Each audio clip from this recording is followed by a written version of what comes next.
last night at about 11:30 or 12, we had a very large storm come through, and it created numerous outages for our customers.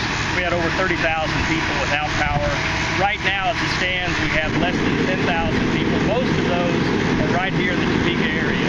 And as you can see from these crews behind me, that we're working and doing everything we can to get everybody's power.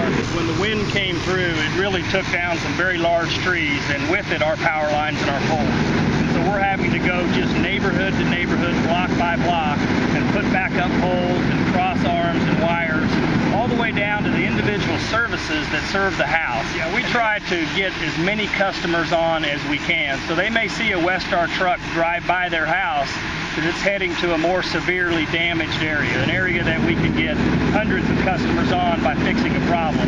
And then we will come back and get all of those customers on one by one as quickly as we can. I would say most of this damage is due to wires down and cross arms that are broken. You can see behind me here we have a new cross arm going up on 2 different poles and new services to the house. We have crews from Emporia, from Manhattan, from Marysville, all over our service territory coming right here to Topeka, already on site in many cases, working with our crews here in Topeka to restore power to our customers. At least 150 or 200 people just working on trees, trimming trees, different companies that help us with the trees.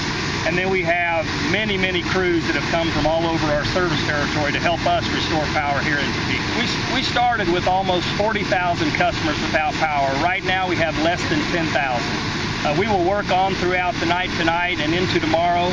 I would estimate that most of our customers will be back on by the end of the day Saturday. However, some customers will still be without power on into Sunday as we work those tickets and those work orders one by one to get those customers restored. I think it's real important for the public to recognize that a wire on the ground can be a very dangerous thing. And even though it doesn't look like it has electricity to it, it might. And so we would ask our customers that if they see a wire on the ground or a tree in a line, please stay away, call in, report it to us where we can have our professionals come out and take care of that problem. And so if you have a neighbor or a friend who is without power, please look after them, please check on them and make sure they're okay.